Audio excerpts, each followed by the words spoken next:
What's good, YouTubers and YouTubettes? This is JBsports back again with another one. Charlo, aka Mr. Aggravated, is what I call him. A great fighter and great champion, is looking to become undisputed at 154 pounds. He presently holds the WBC, WBA, and IBF junior middleweight titles. The last title he looks to collect is the WBO junior middleweight title. And the present title holder of that belt is Brian Castano, fresh off a victory over Patrick Teixeira in a fight that he dominated from beginning to end. Right after that fight, Brian Castano said he wanted Charlo next. He didn't want to take a so-called tune-up after winning the title, basically taking a victory lap, maybe take an easy tune-up and then pursue the Charlo fight. No, he didn't want that. He said he wants to fight Charlo. But it's one obstacle that the fight got to clear for this fight to actually happen. The IBF, which is a strict sanctioning by the organization, has a mandatory. And the mandatory contender is Bakram Mertelev. He's the number one contender in the IBF. And if the IBF, which has shown over their history to be strict on mandatory, not to put mandatory to the side for undisputed or unification. They're very, very strict. Ask Errol Spence. He had to fight a guy named Ocampo, which nobody wanted to see, but he had to take care of business in that fight to move on to bigger and better things. Look at case in point, Caleb Plant had to fight Caleb Truax, even though that fight was not called, but it was definitely a mandatory that was going to get called, and Caleb Plant got that out the way so he could pursue bigger, better things.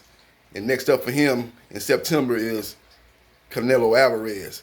So this could be the hiccup in this fight taking place. That's why a lot of people are like, damn, what's the holdup? Brian Castano, beat Patrick Teixeira. They should be making this fight real quick and swift. This should be no problem. Both guys are advised by Al Heyman. Both guys fight under the PBC banner. This fight should be easily made. But that's the holdup right now. They're waiting to see what the IBF going to do. If the IBF is willing to hold off on that mandatory, then we will see Charlo versus Brian Castano.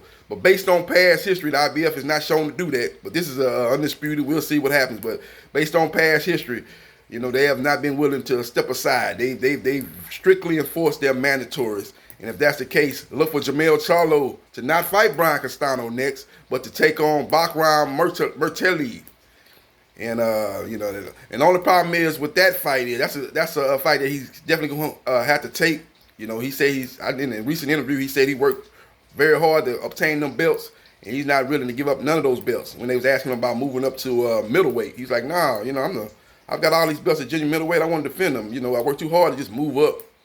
And maybe vacate these belts and move up to middleweight division. So if he's not willing to do that, he definitely won't be willing to give up that IBF title to fight Brian Castano in the unification matchup. But we'll see what happens. We will see what transpire. Another thing about that fight is Charlo's last fight was on pay-per-view when he fought Jason Rosario, who came off a very impressive win over the WBA and what was the guy that defeated Jared Hurd? J. Rock Williams. Jason Rosario came off of an impressive win over J. Rock Williams. So he had the buzz going behind him, and they was able to put that on the pay-per-view, combined with the pay-per-view fight with his brother Jamal versus Derevchenko. But a guy that's very unknown, a guy named Bakram Mertelev, I have a hard time seeing them putting that fight on pay-per-view. Maybe they do a joint pay-per-view, but even with a joint pay-per-view, that's going to be a hard sell. You put that on maybe with Errol Spence Jr. versus Udonis Ugas. Maybe you could do that. It wouldn't be a so-called double-double, but maybe you can do it like this.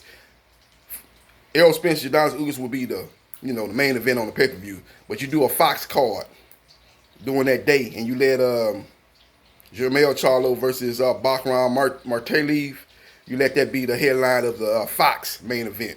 You had a Fox main event coming on during the day, a couple of fights on, and you have Charlo versus doing his mandatory. And then the nighttime pay-per-view version, you have Udonis Ugas versus Errol Spence Jr. You have 2 or 3, maybe 3 fights on before that pay-per-view main event, and you do it like that. Because that's what they're doing with the Chris Arreola, Andy Ruiz fight. They got a main Fox pay-per-view, and then they got a regular Fox card that's going to be featuring Ezra Lara fighting. So maybe they do that with the Jermell Charlo IBF mandatory fight. But if he was able to fight Brian Castano, that would obviously be on pay-per-view.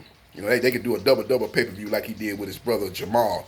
You do a double pay-per-view with Errol Spence Jr. versus Udonis Ugas and Jermell Charlo against Brian Castano for undisputed at 154. You know, you put on Jermell with Brian Castano. That'll be the daytime pay-per-view card. And then you do the Errol Spence Jr. versus Udonis Ugas. That'll be the night portion of the Fox pay-per-view card. So we'll just see what happens. We'll see what transpires. But that's the last bit of information I'm getting on this fight, man. That's what the holdup is with Jermell Charlo versus Brian Castano. IBF mandatory that needs to be satisfied possibly for him to fight before the Brian Castano unification fight. Now, if that's the case, who would Brian Castano fight next? He listed other fighters he wouldn't mind fighting. He said he would fight a Hurd, a Lara. Well, Lara's already booked. But a Hurd, Lara, Tony Harrison. And if I'm his team, I would not take any of those fights. Why would you take a dangerous fight and you got undisputed sitting there waiting on you? Big money fight, one win, you the undisputed king of the 154-pound division. Why would you fight, especially Tony Harrison? Tony Harrison I think would beat Brian Castano. If he just stay focused, don't fade in the second half of this fight, I think he could beat Brian Castano.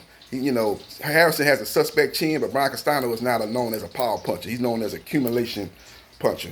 So that would be a bad matchup for Brian Castano. Jared Hurd, maybe he could beat Hurd because Hurd is in between two different styles. He's going from a aggressive, come forward, aggressive fighter, aggressive come forward puncher to fighting off the back foot, slick, technical style boxer, using your jab, using feints, using head movement, using your height and your reach, which he's one of the bigger and taller fighters at the 154-pound division, and using your physical attributes. He's in between styles. He's had one fight at that style of being a more technical fighter, and that might be too much to ask for him to fight that style in his second fight and beat a guy like a Brian Castano, who basically fighting like an old Jared Hurd. Very come forward fighter, putting a lot of pressure on you, working the body, good left hook, good straight right hand, and just a guy that's putting a lot of pressure on you.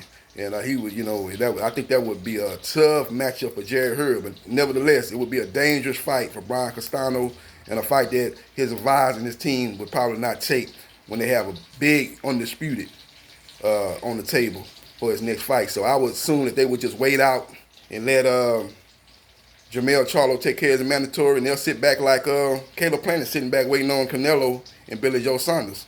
Canelo wins that fight. Caleb Plant's got Canelo Alvarez in September. I would assume that Brian Castano would do the same thing. Let Charlo take care of his IBF mandatory in the spring or early summer, and then they have a big-time fight in the fall or winter of 2021. Big undisputed fight at 154 pounds. By that time, you probably have bigger crowds at big events. You have more places open.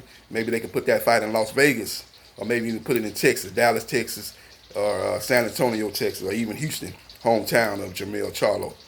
So let me know your thoughts on this particular scenario. What do you think about Jermell Charlo fighting this IBF mandatory? Do you like that, or you think the IBF mandatory should wait and hold off on that mandatory and let undisputed take place at 154 pounds? Let me know your thoughts. And hit the like button if you like the content of this video, and subscribe to JB Sports, the man, the myth, the legend. Holla.